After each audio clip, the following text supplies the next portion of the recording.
Hi, I'm Dave Christie with the LaRouche organization, and today I will be joined by Paul Gallagher, co-editor of the Economics Division of Executive Intelligence Review, and Joel DeJean, longtime collaborator of Lyndon and Helga Zepp LaRouche, who joins us from Texas, where, of course, we have had an epic storm there which has had the effect of perhaps illustrating in the most clear fashion what the effects of the Green New Deal, otherwise known as the Great Reset of the World Economic Forum, the Davos billionaires that would like to use the fraud of green energy as part of their global depopulation efforts.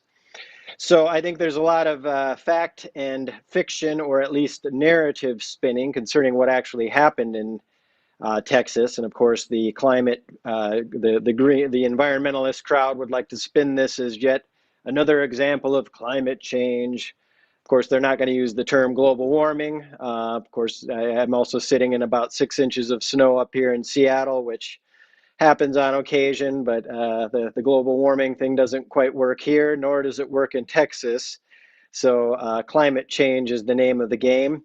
Paul Gallagher, perhaps you could give us a sense of the fact versus the fiction or the narrative spinning on this story of what actually has occurred in Texas. Yeah, thanks. Well, I'd like to just mention one thing first, respecting this. I know that many people will have the sense that something shocking has just occurred with this uh, storm and deep freeze temperatures in Texas. At 4.5 million people in Texas and additional people in nearby states were without power for well over a day in a blackout of one of our major industrial states. Um, and it happens that we have just literally days ago published a report called The Great Leap Backward.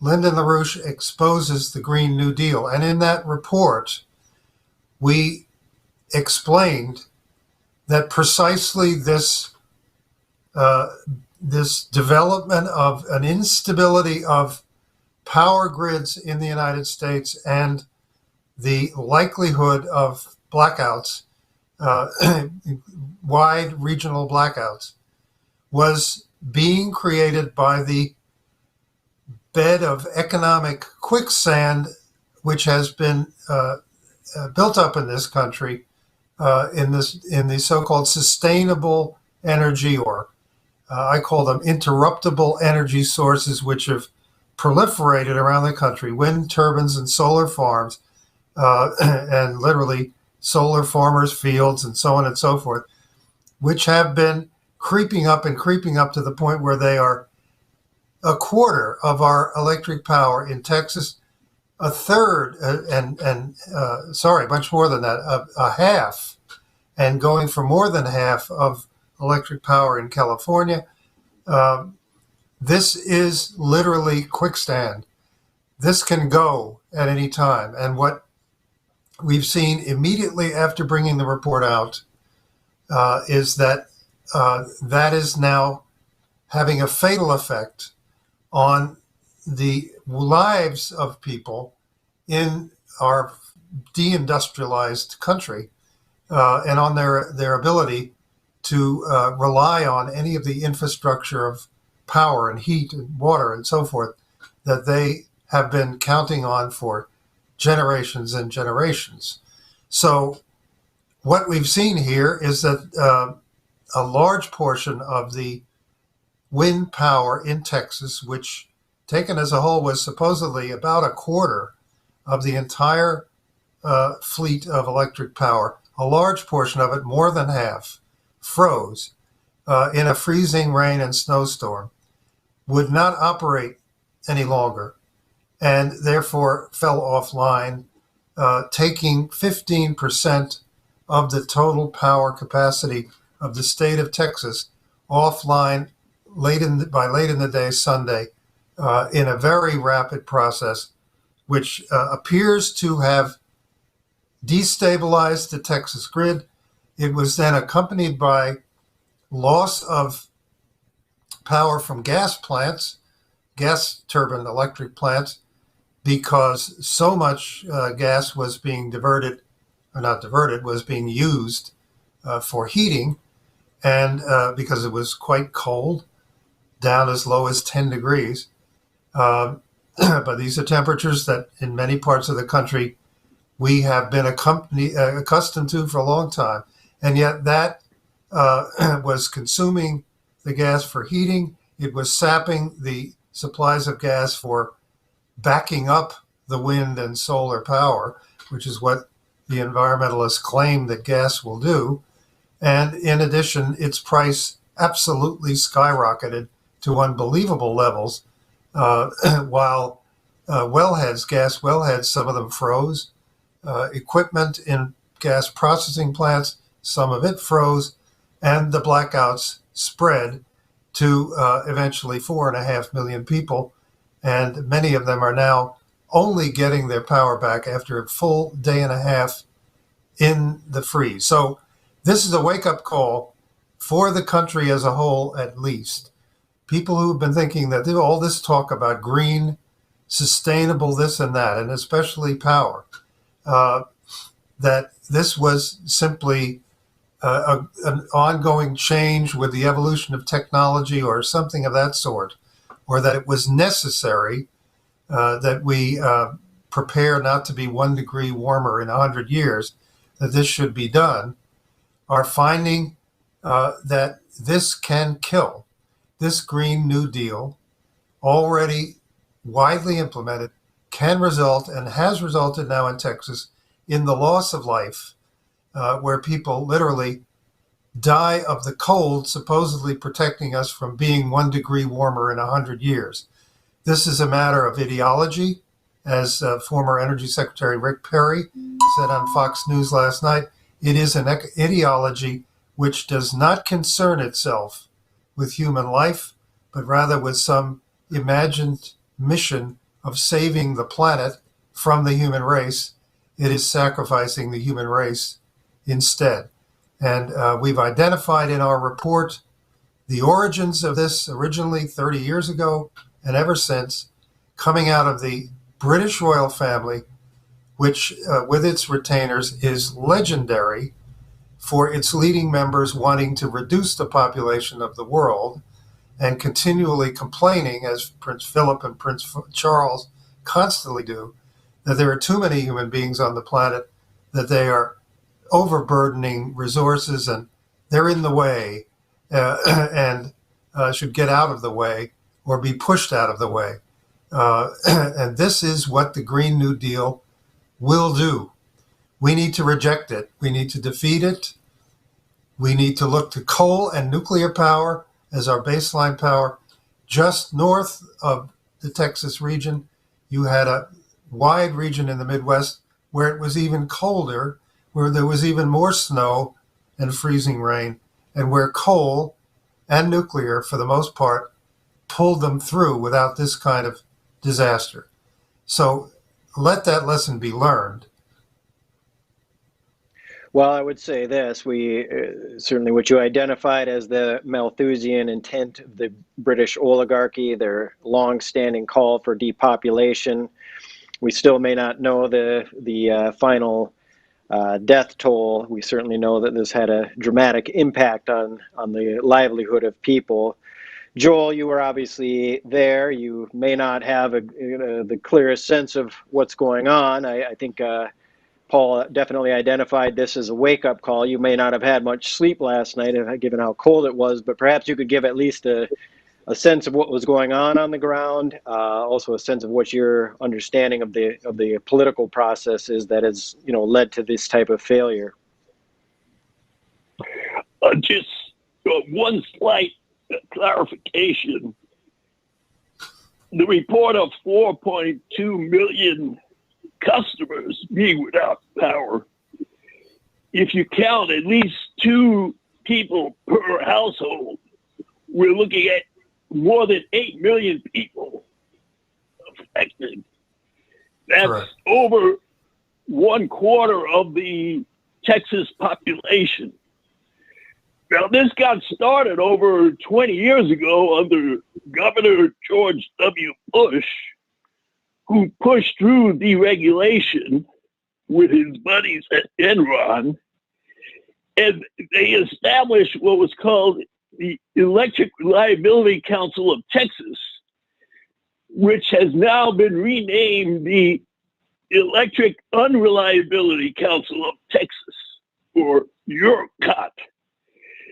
Now, you wouldn't think that a Republican like George W. Bush would be a big promoter of renewable energy, but he was the biggest promoter of wind power. And as Paul indicated, Texas relies on wind power for 25% of its electrical capacity.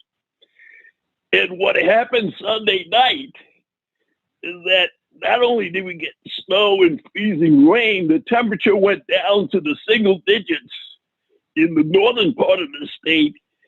Here in Houston, it went down to 15, 16 degrees Fahrenheit.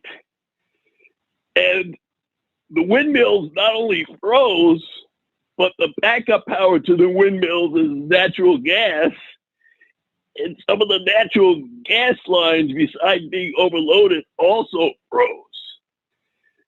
Now, back about 10 years ago, we were supposed to get 2 new nuclear reactors for the Bay City plant, about 80 miles southwest of Houston. And after the Fukushima disaster, those were canceled. So in Texas, we have 2 nuclear plants, one at Bay City and one at Comanche Peak near Fort Worth, Dallas. And that provides only 6% of our electrical capacity. So both Democrats and Republicans have been promoting this renewable energy. And it just so happens that a week ago today, Joe Jennings and I spoke to the Houston City Council about this upcoming report, The Great Leap Backwards. And I warned them that we were heading towards brownouts and blackouts with the reliance on wind and solar, mostly wind here in Texas. And the whole city of Houston had over 1 million customers without electrical power. Again, that's 1 million customers, over 2 million residents in the Houston area. And I can tell you that without electricity, most of the homes, most of the apartments in this area are heated by electricity. You had no electricity, no heating, and now we have no water because the water is pumped by electrical pumps, and that has been interrupted. So we have a total disaster. And the power just came back about an hour ago, and I was listening to a report on the radio about Galveston, which is about 60 miles south of Houston. Galveston has ordered refrigerated trucks so they can store the bodies. They reported about 20 people who died during the freeze. I don't know if they were homeless or caught in car accidents or what, but this has led directly to at least 20 people dying. And I haven't heard any reports about the Houston homeless. But this, as Joe Jennings and I reported to the city council, was a disaster that was foreseeable. It was foreseeable a week ago. It was foreseeable 20 years ago. And now we're paying the price of this Green New Deal, which is not just Democrats, but the Republicans that bought into this. And we can't depend on wind. We can't depend on solar. Can't even really depend on natural gas. We have to go nuclear. And that has been the LaRouche policy as long as I've known LaRouche. And that's what we have to go towards if we're not going to go through these type of disasters again. Well, obviously, this is still an unfolding situation. I pray for all those in Texas and everybody having to deal with the implications of this. I think your testimony to the Houston City Council is certainly fortuitous. Some sense of the political sanity there was also illustrated by former governor of Texas, Rick Perry, also head of the Department of Energy. Last night, of course, a quarter of the residents of Texas weren't able to see that broadcast on the Tucker Carlson show on Fox TV. Paul, maybe you could give us a sense of what the Rick Perry went through on that, and just as a broader perspective of the kind of sane approach, and certainly what we have outlined of the direction that we actually need to go to combat and crush this green insanity. Well, he was President Trump's energy secretary for a good period of the administration, and he really concentrated in the Department of Energy on promoting new fission nuclear technologies, the development of small modular reactors, which are the next generation coming of nuclear power, the regulation of or approval of new designs for fusion power devices that are being tested for the future, and also trying to maintain the United States fleet of coal power. Now, in our report that the LaRouche organization just brought out last week, we name Michael Bloomberg. Many people know him as, unfortunate candidate for president for about a week in the last year's election, but a real bankroll for the campaign of Joe Biden and many, many other candidates around the country. What they are not so clear on is that he is, along with the biggest Wall Street firm of all, BlackRock Inc., the biggest fund manager in the world, that they have spearheaded a campaign beyond coal, is its name, and they have closed or caused to close half of all the coal-fired electric plants in the country in the past 6 years. So this essentially prepared, along with the gradual close down of nuclear power, of older nuclear reactors, nuclear power plants, and the lack of any replacement of them, any building of nuclear, this has resulted in a more and more dangerous situation. We focused in the report on the case of California, much more dependent than Texas on wind and solar interruptible forms of power, which go out when you most need them.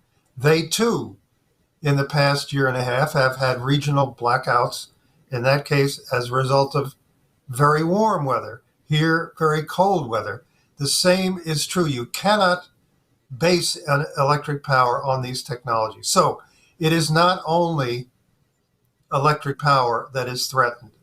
At the conference 3 weeks ago of the World Economic Forum, which significantly run by Prince Charles and his associates and is a center of this Green Deal, Great Reset internationally, at that conference, they took aim in their published documents at cement, at steel, at chemicals, at cars, at trucks, at planes, at aluminum, all named as industries which consume too much carbon, which consume more carbon than the world is allowed to emit, as they said, over the next 15 years.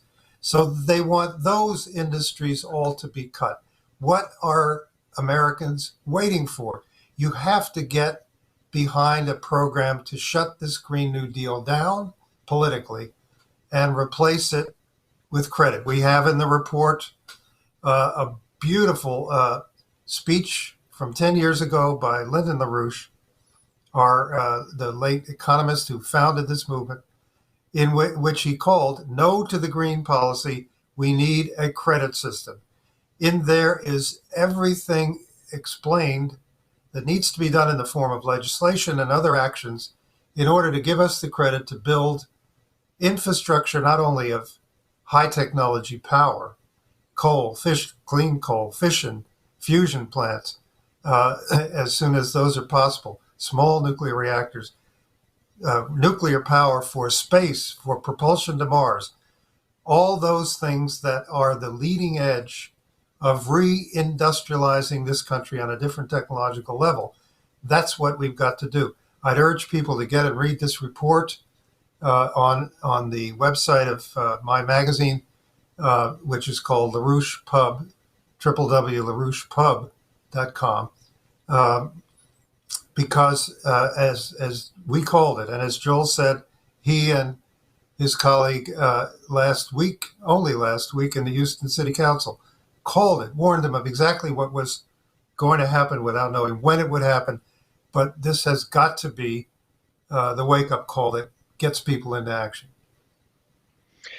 Well, certainly the political dimension of this, it should be just referenced in this point. It was the British House of Lords who issued a report in 2018 basically saying that it was Trump's pulling out of the Paris Climate Accord, which was one of his first actions as president, that was one of the central tenets of why the so-called special relationship between the United Kingdom and the U.S. Would not survive a second term. And of course, we know their mobilization to get him out, which was precisely to prevent the potential of moving in this direction that Paul just outlined towards the nuclear capabilities and so on. So this is the defining political fight. This has been the defining political fight of Lyndon LaRouche in terms of the positive assertion of where humanity had to go, and absolutely targeting, Mr. LaRouche absolutely targeted the British monarchy as being at the center of this global depopulation effort referred to as environmentalism, which of course it is not. It is exactly the population reduction program. So certainly circulate that report. I would ask just perhaps if Paul or Joel have any closing remarks. Oh, just two more things on Texas. Coal, we have a type of coal called lignite coal, which used to provide 40% of the electrical capacity here in Texas till about 10 years ago. That has been largely replaced. Half of it has been replaced by windmills and natural gas. And the other thing is the Texas electrical system, the grid, is totally separate from the eastern grid and the western grid. So unlike California, we were not able to import large quantities of electrical power. So this disaster was 2 decades at least in the making. And we should take a lesson of what just happened to reverse course. Instead of taking a leap backward, we should honor the words of Neil Armstrong and take a great leap forward for Texas and mankind. All right, that's a good place to end. So everybody who's watch on the LaRouche organization website and with the LaRouche movement in general, mobilize like hell to get this report out. Otherwise, we face the hell that is implied by going along with this Green New Deal and the Great Reset. So thank you all for joining us, and we'll see you next time.